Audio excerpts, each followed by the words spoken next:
perpendicular lines. Let's first recall what perpendicular means.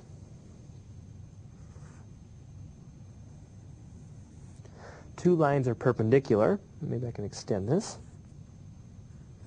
If they intersect at right angles.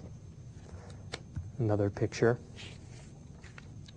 If this is one line, I want to draw the line that's perpendicular to that. Well, there's infinitely many lines perpendicular to this one. I just have to come up with one line that intersects at a right angle.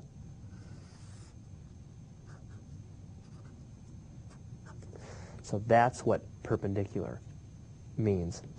Now, we want to investigate the slopes. Let's first notice the slope of this line would be positive since it's going up. The slope of this line is negative since it's going down. So we do know that the slopes are opposite signs of each other. In fact, if this line, we'll call this line line 1, and I'll call this line line 2. If line 1 has a slope a over b, I'll call m1 the slope for line 1.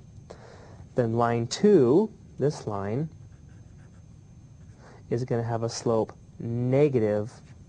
Some people might think, well, it's going to be negative a over b. That's not going to be the case.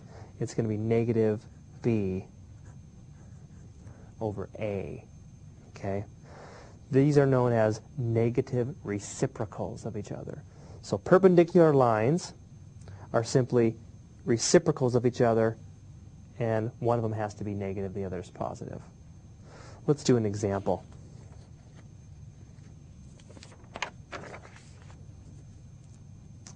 Let's actually construct these two lines. It says line 1 goes through the points 2 and 4 and negative 2, 1.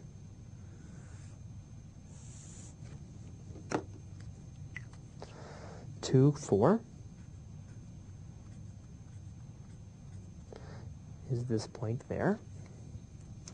Negative 2, 1. Negative 2, 1 is this point. And there would be line 1. And I'll just denote line 1 as L1 for shorthand. Now, line 2 goes through the points 3, 1, 2, 3, negative 3. And it also goes through the point 0, 1. So this is going to be line 2. And I'll just try to connect them. Now notice, it appears that those may be perpendicular. But we can't take the picture's word for it. We're going to have to prove it. Okay? So let me go ahead and rewrite the information. Line 1 went through the points 2, 4 and negative 2, 1. Line 2 went through the points 3, negative 3 and 0, 1. What we have to do is we have to compute the slopes of each line and make sure that they are in fact negative reciprocals of each other. So let's compute the slope for line 1. I'll call that m1. By now we should have the formula for slope down, but to review, we'll take the difference in the y's divided by the difference in the x. So the difference in the y's, 4 minus 1 over 2 minus a negative 2. 4 minus 1 is 3. 2 minus a negative 2 is 2 plus 2, which is 4. So now we'll try to predict. If those lines are perpendicular, what must the slope of the line 2 be? Well, it must be negative 4/3.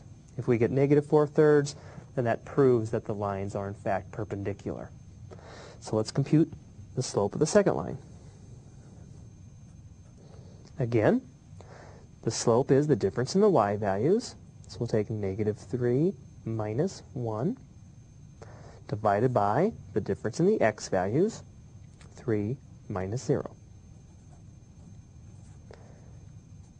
Negative 3 minus 1 is negative 4.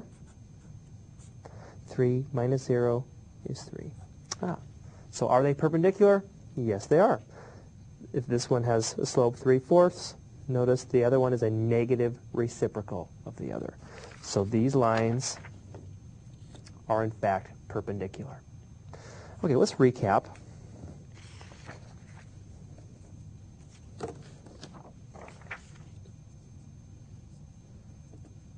Two non-vertical lines are parallel if they have the same slope. Now we can't talk about vertical lines because they have no slope.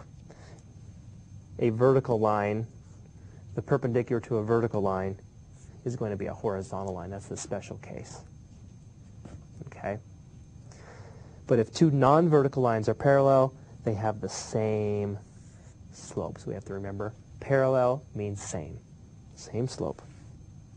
And the other, two non-vertical lines are perpendicular if the slopes are negative reciprocals of each other. And we'll just tend to remember this. If the first slope is a over b, then the second slope must be reciprocal and negative b over a. Now this can be a little confusing, so you may want to do several homework problems. You may want to review this lecture again, and you should get it down after a while. It does take a little bit of time, but look this over a couple more times, and you should be just fine.